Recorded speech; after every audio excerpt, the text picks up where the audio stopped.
जय माता की।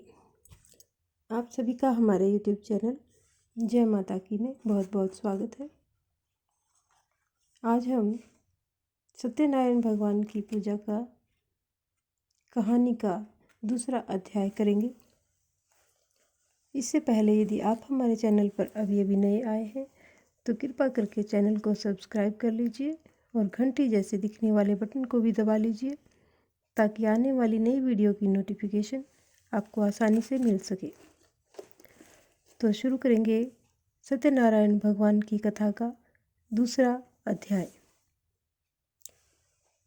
सूत जी बोले, हे ऋषियों, जिसने सबसे पहले इस व्रत को किया है, मैं उसका सुंदर इतिहास तुम सभी को सुनाता हूँ।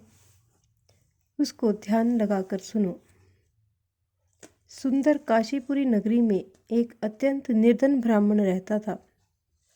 वह भूख प्यास से बेचैन हुआ नित्य पृथ्वी पर घूमता रहता था। ब्राह्मणों से प्रेम करने वाले भगवान ने ब्राह्मण का रूप धारण कर उसके पास जाकर आदर के साथ पूछा कि हे विप्र, नित्य दुखी हुआ पृथ्वी पर क्यों घूमता है? दीन ब्राह्मण बोला, मैं निर्धन ब्राह्मण हूँ, भिक्षा के लिए पृथ्वी पर घूमता फिरता हूँ। हे भगवान, यदि आप इसका उपाय जानते हो तो कृपा करके मुझसे कहो।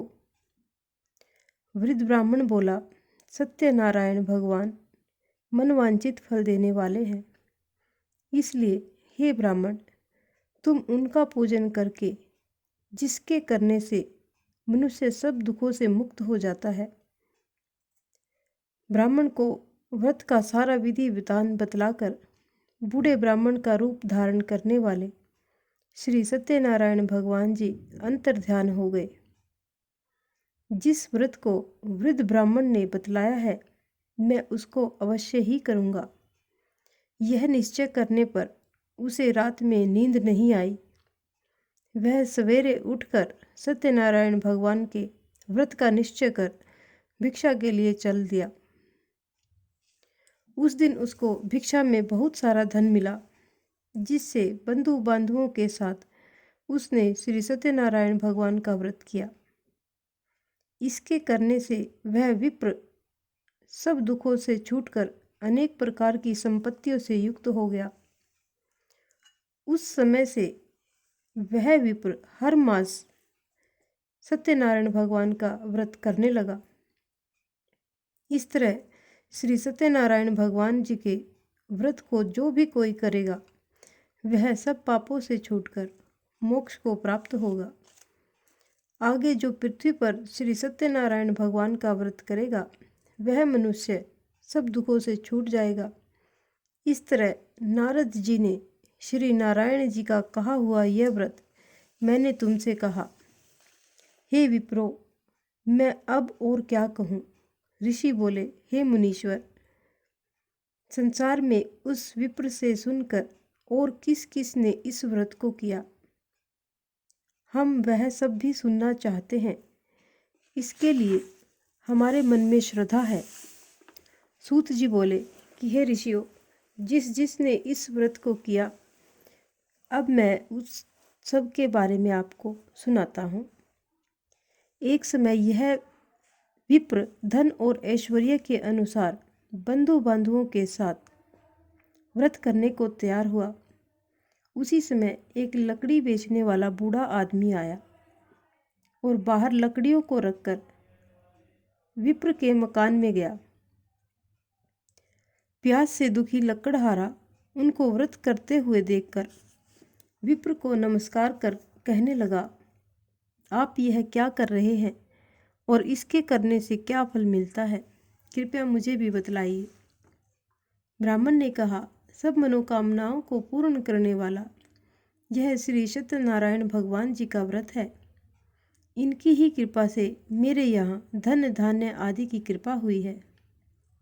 विप्र से इस व्रत के बारे में जानकर लक्कड़हारा बहुत ही प्रसन्न हुआ और चरणामृत ले और प्रसाद खाने के बाद अपने घर को गया। लक्कड़हारे ने अपने मन में इस प्रकार का संकल्प किया कि आज गांव में लकड़ी बेचने से जो धन मिलेगा उसी से मैं श्री सत्यनारायण भगवान जी का उत्तम व्रत करूँगा। यह मन में विचार करके वह बूढ़ा आदमी लकड़ियाँ अपने सर पर रखकर जिस नगर में धनवान लोग रह रहे थे वह ऐसे सुंदर नगर में गया। उस रोज वहाँ पर उसे उन लकड़ियों के दाम पहले के दिनों से 2 गुना अधिक मिले। तब वह बूढ़ा लकड़हारा दाम ले और अति प्रसन्न होकर पके केले की फली, शक्कर, घी, दूध, दही और गेहूं का चूर्ण इत्यादि श्री सत्यनारायण भगवान के व्रत की कुल सामग्रियों को लेकर अपने घर को गया। फिर उसने अपने भाई बंधुओं को बुलाकर विधि के साथ भगवान श्री जी का व्रत किया। उस व्रत के प्रभाव से वह बूढ़ा लकड़हारा धन, दौलत, पुत्र आदि से युक्त हुआ और संसार के समस्त सुख भोग कर वैकुंठ को चला गया। इस प्रकार यह श्री सत्यनारायण व्रत कथा का दूसरा अध्याय संपूर्ण होता है। श्री सत्यनारायण भगवान की जय। श्रीमन नारायण नारायण नारायण, भज मन नारायण नारायण नारायण, श्रीमन नारायण नारायण नारायण। जय श्री सत्यनारायण भगवान की जय। कहानी के अंत में इस प्रकार भगवान का सुमिरन अवश्य करें और इस प्रकार व्रत करने से प्रभु की कृपा से सभी मनोकामनाएं पूर्ण होती हैं। इस प्रकार की और भी अन्य धार्मिक रोचक कथा कहानियों को सुनने जानने के लिए हमारे चैनल को लाइक करें, सब्सक्राइब करें और अपने मित्रों और प्रियजनों में आगे भी शेयर करते रहें। जय माता की।